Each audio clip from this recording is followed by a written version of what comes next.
Bonjour à tous. Aujourd'hui, nous revenons ensemble sur les caractéristiques principales des personnages principaux de la princesse de Clèves de Madame de Lafayette. Nous commençons bien évidemment avec Mademoiselle de Chartres qui devient, avec son mariage, la princesse de Clèves. Ce que l'on peut remarquer, c'est que tout d'abord, il s'agit d'un personnage absolument fictif, caractérisé par son extrême jeunesse et par l'idéalisation avec laquelle Madame de Lafayette l'a construit. Elle est un personnage qui est représentatif des normes sociales et morales de son temps, qui est porteur des valeurs religieuses de son auteur. Vous vous souvenez que l'étude de la princesse de Clèves se fait dans le cadre du parcours individu, moral et société. On voit qu'ici, l'individu qu'est le personnage de Mademoiselle de Chartres est tout à fait en accord avec la morale de son temps. On retient également que c'est un personnage qui est épié en permanence. On le voit dans l'extrait que l'on a étudié précédemment, qui retrace son entrée à la cour, où elle devient le centre de l'attention, mais aussi à la façon dont Nemours vient l'épier dans cette scène incroyable où, à la manière d'un bandit, il vient se cacher dans le jardin pour regarder la façon dont elle vit. Il est donc, ce personnage de Mademoiselle de Chartres, un instrument dans les mains de Madame de Lafayette, instrument qui participe à la peinture sociale, une critique sociale même, qui questionne la place des femmes dans la société. Mademoiselle de Chartres, c'est une femme qui est jalouse, qui devient jalouse quand elle voit cette lettre qu'on attribue à une maîtresse de Nemours, et c'est cette réaction de jalousie qui va lui apprendre qu'elle est amoureuse. Amoureuse dans le sens de atteinte de passion amoureuse. Nous reviendrons sur la différence entre amour et passion un petit peu plus tard. C'est un personnage également qui se trouve confronté à un choix pour lequel il n'y a pas de bonne solution. Soit elle cède à Nemours et elle renonce à toutes les valeurs qui l'ont construite, elle se met par ailleurs en danger socialement, sentimentalement, etc. Soit, deuxième possibilité, elle renonce à Nemours et elle souffre. Ce personnage qui se trouve face à un choix qui de toute façon est un choix douloureux, c'est ce que l'on appelle un personnage tragique. Elle n'est pourtant que partiellement punie, finalement, parce qu'elle va refuser l'hubris. Le personnage tragique, c'est celui qui se débat face à des forces qui le dépassent. Elle est bien dans cette situation, Mademoiselle de Chartres. Mais le personnage tragique, qui va être puni, c'est celui qui fait preuve d'hubris, c'est-à-dire de démesure, qui va vouloir, qui va réclamer ce qui n'est pas fait pour lui.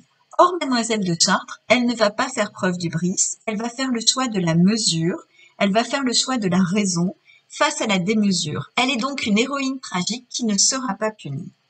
Dernière chose que l'on remarque, sans doute la plus importante, elle est un instrument dans la démonstration de Madame de Lafayette. Instrument parce qu'elle participe à la critique sociale, mais également et surtout parce qu'elle participe à la volonté qu'a Madame de Lafayette de montrer que la passion amoureuse est à fuir à tout prix. Mademoiselle de Chartres, la princesse de Clèves, est l'exemple à suivre. On renonce, on doit renoncer à la passion amoureuse. Après nous être occupés de la princesse de Clèves, nous nous occupons du prince de Clèves. Que dire de lui? C'est un personnage d'abord qui est inspiré d'un personnage réel, mais qui est reconstruit, évidemment, donc fictionnalisé. C'est le type même de l'homme amoureux. On voit la façon dont il est séduit par Mademoiselle de Chartres dès qu'il la rencontre et la façon dont il se comporte ensuite avec elle. Il est porteur d'une vision positive du mariage de raison qui peut rendre heureux dans la mesure où les deux mariés, les deux protagonistes se conduisent ensemble avec raison, avec bienveillance. Et donc, ce que dit ici Madame de Lafayette, c'est que le mariage de raison est le meilleur des mariages dans la mesure où il peut rendre tout le monde heureux. Le prince de Clèves, c'est aussi un ami idéal et je vous renvoie à la façon dont Sancerre se confie à lui.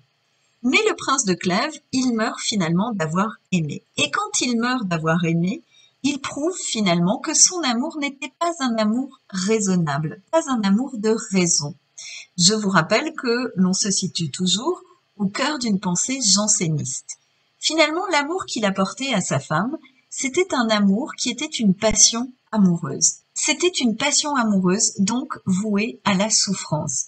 Lui aussi, il est un héros tragique, puisqu'il est confronté à un choix qui, de toute façon, l'amènera à être malheureux, il a le choix entre laisser sa femme aimer le duc de Nemours, il en souffre, entre accepter le sacrifice de sa femme, mais il en souffre parce qu'il sait qu'il n'est pas l'homme qu'elle aime, ou le choix de mourir, choix qu'il fera finalement, ce qui n'est pas, vous en conviendrez, une solution tout à fait heureuse. Finalement, le prince de Clèves, il va être puni de son hubris. Son hubris, sa démesure, c'est quoi? C'est d'avoir voulu, d'avoir pensé, d'avoir souhaité être l'homme que sa femme aimerait. Il est donc, lui aussi, un instrument dans la démonstration de Madame de Lafayette. On le rappelle, la passion amoureuse est à fuir à tout prix, il ne peut en résulter que du malheur. Dernier personnage auquel nous nous intéressons, le beau duc de Nemours. C'est un personnage inspiré d'un personnage réel, mais qui est, comme le prince de Clèves, reconstruit à l'aide de la fiction. C'est le type même du galant. Le galant parce qu'il a de nombreuses maîtresses, parce qu'il est beau, parce qu'il réalise des exploits qui sont d'ailleurs largement mis en valeur par le roman. C'est un personnage qui est aussi inquiétant. Il épie la princesse la nuit, il vole son portrait. On est face à un personnage qui peut être anxiogène. Son amour pour la princesse de Clèves peut quand même être questionné. Je vous renvoie aux dernières lignes du roman. Enfin, des années entières s'étant passées, le temps et l'absence ralentirent sa douleur et éteignirent sa passion. On voit ici que passion et douleur sont liées, donc l'amour qu'il éprouvait n'aurait sans doute pas survécu à une vie maritale. Cet amour, il était entretenu, alimenté par la souffrance, par les obstacles qui s'offraient à lui. Il s'agit donc non pas d'amour, mais de passion, et finalement c'est ce que lui dit la princesse dans le dernier discours qu'elle lui adresse. Il est donc lui aussi un instrument de la démonstration de Madame de Lafayette. Et je vous rappelle, la passion amoureuse est à fuir absolument parce que ici, elle est forcément vouée à s'éteindre avec la vie maritale. Que dit Madame de Lafayette finalement? La passion amoureuse, elle va être source de souffrance et de catastrophe si l'on y cède. Et si cette passion amoureuse intervient dans un cadre qui est possible, c'est-à-dire entre deux personnes qui peuvent se marier et vivre une vie maritale ordinaire, alors elle sera à souffrance parce qu'elle va s'éteindre, cette passion amoureuse. Donc le mariage sera décevant. La façon dont Madame de Lafayette analyse, décortique le fonctionnement de la passion amoureuse, c'est la raison pour laquelle le roman est considéré comme le premier roman français d'analyse psychologique. Puisque loin de s'en tenir à une intrigue faite de succession d'aventures, Madame de Lafayette va essayer d'entrer avec ses personnages dans une approche analytique du fonctionnement de l'être humain. Que retient-on de tout cela? Évidemment, ce que l'on retient, vous le notez, c'est que tous les personnages sont des instruments de la démonstration de Madame de Lafayette. Je crois que je vous l'ai suffisamment démontré. La démonstration, elle est donc double. D'abord, Madame de Lafayette fait une peinture sociale qui questionne la place des femmes dans la société des XVIe et XVIIe siècles. Et deuxième chose, c'est que il y a chez elle une volonté de dénoncer les dangers de la passion amoureuse qui détruit tout sur son passage. On fait maintenant une distinction entre amour et passion amoureuse. Je me place évidemment dans la pensée janséniste. L'amour, c'est un sentiment qui est valorisé. Il est valorisé parce que la raison n'en est pas absente. L'amour humain est valorisé parce que il est un reflet de l'amour que l'on porte au divin. Au-dessus de tout, l'amour du divin, juste en dessous, l'amour que l'homme porte au divin, et puis encore un petit peu en dessous, l'amour que l'homme porte aux autres hommes parce que il reconnaît en eux des créations du divin. La passion, au contraire, elle est considérée comme extrêmement néfaste. On se souvient d'ailleurs que l'étymologie du terme passion vient de souffrir. Souffrir dans le sens de subir. La passion, c'est ce que l'on subit, sur lequel on n'a pas de prise, dans lequel la raison n'intervient pas.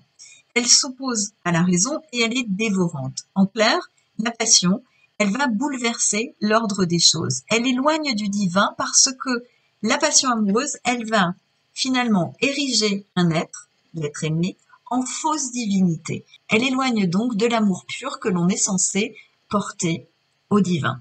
Éprouver une passion, vous l'aurez compris, c'est encore une fois le signe que l'on n'a pas été touché par la grâce divine. Nous en avons terminé pour aujourd'hui avec l'étude des personnages principaux de La Princesse de Clèves de Madame de Lafayette. Il ne me reste donc qu'à vous souhaiter une excellente journée.